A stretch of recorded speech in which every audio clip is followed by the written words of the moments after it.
Hey yo, what's up? Kembali lagi bersama saya Teguh But.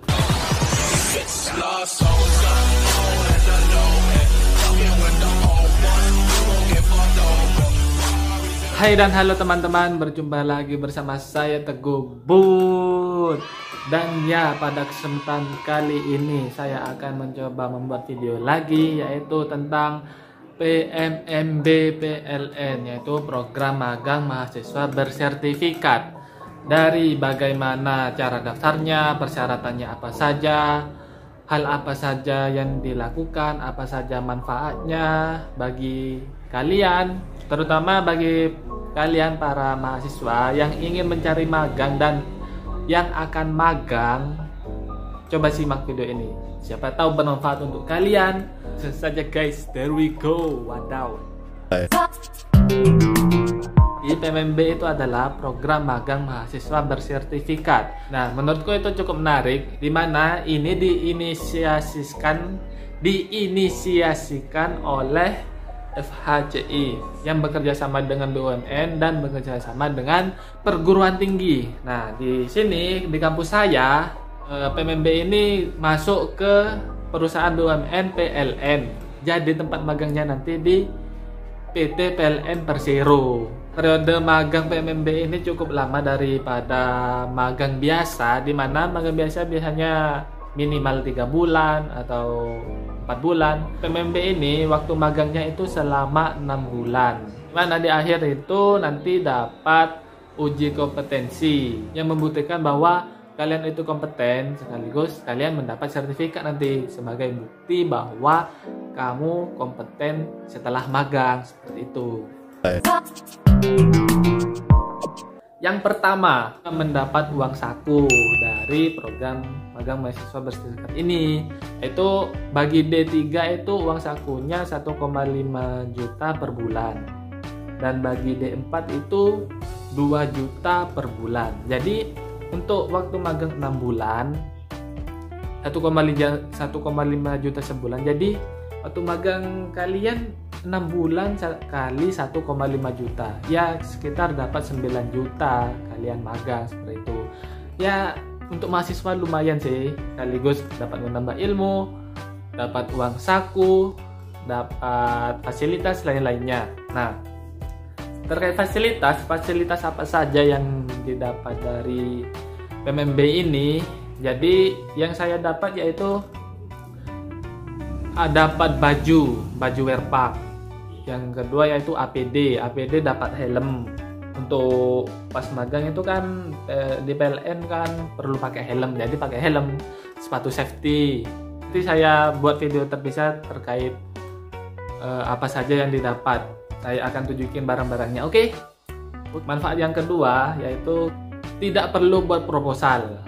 PMMB ini kayak seperti jalur tol bagi mahasiswa, di mana kalian tidak perlu pusing-pusing buat proposal, cukup daftar saja dan menyiapkan berkas-berkasnya. Jadi kan kalau nyari sendiri tempat magang itu harus buat proposal, revisi, minta tanda tangan birokrasi, setelah itu diajukan ke perusahaannya, nunggu diterima apa enggak. Ya kalau diterima enak, kalau tidak diterima bisa pusing ganti-ganti proposal, nyari-nyari tempat magang lagi yang diterima. Apalagi ada perusahaan yang cuma menerima mahasiswa magang cuma 1 bulan. Jadi kalau misalnya di kampus kalian minimal magang 3 bulan, jadi harus 2 kali nyari tempat magang dan 2 kali membuat proposal. Nah, di PMMB ini ibarat kayak jalur tol lah ya. Kalian tidak perlu membuat proposal, langsung daftar dan ikut seleksi, seperti itu. Selain itu, bagi mahasiswa pada saat magang juga mendapat mentor dan komentor di perusahaan tersebut. Jadi di perusahaan kalian tidak dicul sendiri gitu, jadi diarahin sama mentor dan komentor kalian, dibimbing bagaimana di perusahaan itu kerjanya bagaimana, dapat pelajaran bagaimana, diajari seperti ini, seperti itu. Di sini distribusi listrik 20 kV. Nah, di situ diajari cara pemeliharaan distribusi, cara pengoperasian dan lain-lain. Bimbing buat laporannya, dibimbing waktu uji kompetensinya, gimana cara supaya lolos uji kompetensi. Bakal banyak pengalaman yang bisa kalian dapat saat magang. Seperti itu. Nah, manfaat yang kelima yaitu kalian juga bisa mendapat bahan tugas akhir. Nah, kan di semester 5 ini kan magang full ya. Bagi D3 maupun D4 dah. Nah, semester sebelum tugas akhir itu kan kalian magang. Nah, di tempat magang itu juga bisa mendapat judul. Nah, jadi pada saat tugas akhir itu bisa nyari judul tugas akhir dari tempat magang tersebut, perusahaan tersebut, seperti itu. Jadi sebagai sarana memperoleh bahan tugas akhir seperti itu. Nah, itulah manfaat-manfaat yang bisa kalian dapat dari program PMMB, program magang mahasiswa bersertifikat ini. Bagi kalian yang ingin daftar, harus mempersiapkan beberapa hal. Seperti ini. Belum menikah, IPK minimal 2,75, terdaftar sebagai mahasiswa semester 5 untuk D3 dan mahasiswa semester 7 untuk D4. Laki-laki atau perempuan bebas. Kecuali bencong ya guys ya. Bencong. Nah, itu untuk persyaratan umumnya. Nah, untuk berkas-berkasnya yang perlu disiapkan yaitu yang pertama, daftar riwayat hidup atau kurikulum vitae kalian. Fotokopi KTP, fotokopi KTM, fakta integritas, surat izin orang tua, surat kelakuan baik dari kampus, surat keterangan sehat, serta BPJS. Nah, tahap selanjutnya yaitu seleksi, di mana seleksi itu ada 3. Yang pertama yaitu seleksi berkas, seleksi tulis atau pengetahuan, yang ketiga yaitu wawancara. Nah, jadi seleksi yang pertama itu seleksi berkas. Jadi kalian mengumpulkan berkas-berkas tersebut sebelumnya ke panitia atau kampus, lalu dicek apakah berkas-berkas tersebut sudah benar, sudah lengkap atau belum. Nah, setelah selesai dilakukan seleksi berkas, nanti akan muncul pengumuman siapa saja yang lolos menuju ke seleksi selanjutnya, yaitu seleksi tulis. Waktu itu saya seleksi tulis secara online, sedang mengalami pandemi corona. Jadi dulu seleksinya secara online. Jadi lewat Zoom, kita on cam semua. Jadi ada 2 device. Yang pertama yaitu device untuk mengerjakan tesnya. Terus yang kedua, device untuk Zoom. Jadi seluruh layar sama diri kita itu harus diperlihatkan seperti itu. Dulu yang dites itu pengetahuan tentang dasar-dasarnya. Karena di sini yaitu PMMB PLN, di mana PLN itu perusahaan listrik negara, yaitu pengetahuan dasarnya yaitu terkait tentang standar PLN apa saja, tentang konstruksi tiang, konstruksi distribusi, tentang penyaluran distribusi, penyaluran transmisi, tentang pemeliharaan. Biasanya materi-materi tersebut sudah kalian dapatkan di semester sebelumnya seperti itu. Cukup mudah kok, santai aja. Pasti lolos Pak D, mantap. Setelah lulus tes tulis, selanjutnya yaitu tes wawancara. Kalian akan diwawancarai oleh dosen. Waktu itu saya 2 dosen yang mewawancarai, yaitu yang pertama tanya-tanya tentang materi kuliah dasar, tentang alat ukur, tentang standar, tentang distribusi dan lain-lain. Pokoknya materi biasa dah ya.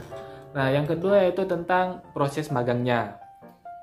Nah, ditanya tentang kalau kalian sakit bagaimana, kalau kalian waktu magang bagaimana, tentang kalau misalnya ada ini masalahnya, terus tanggapan kalian bagaimana dan lain-lain seperti itu.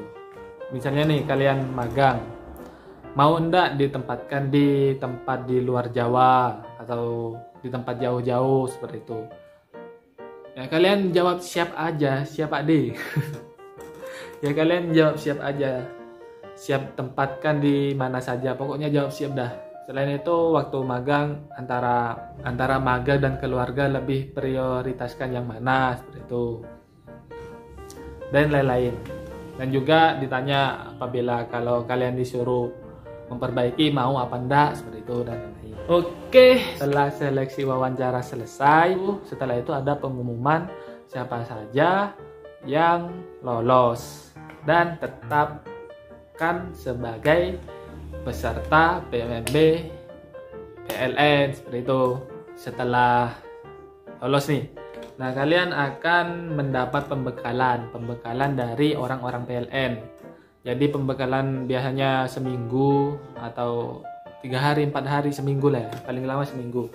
Jadi dapat materi-materi dasar tentang PLN, tentang proses bisnisnya, tentang distribusi, tentang PLN itu apa, visi misi, ya sebagai pembekalan lah ya sebelum terjun ke tempat kerjanya. Setelah mendapat pembekalan, yaitu berangkat magang PLN.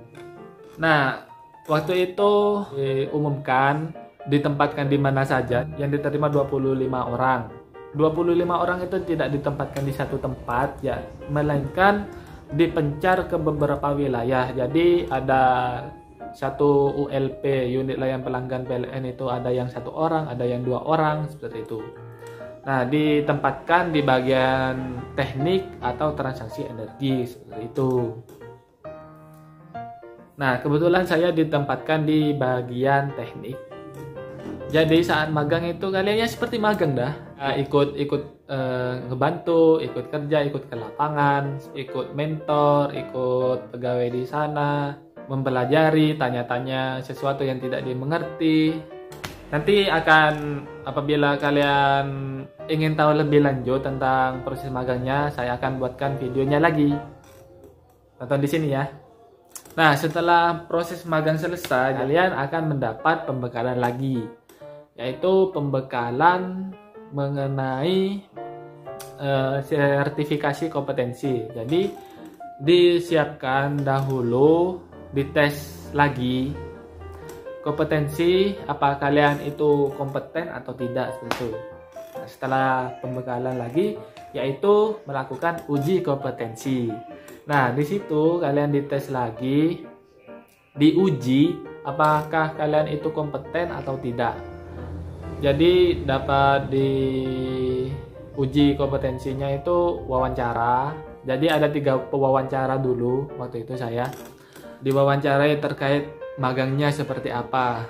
Nah, setelah itu, setelah wawancara kalian mendapat pengumuman apakah kalian kompeten atau enggak. Ternyata saya kompeten, wow, sedih.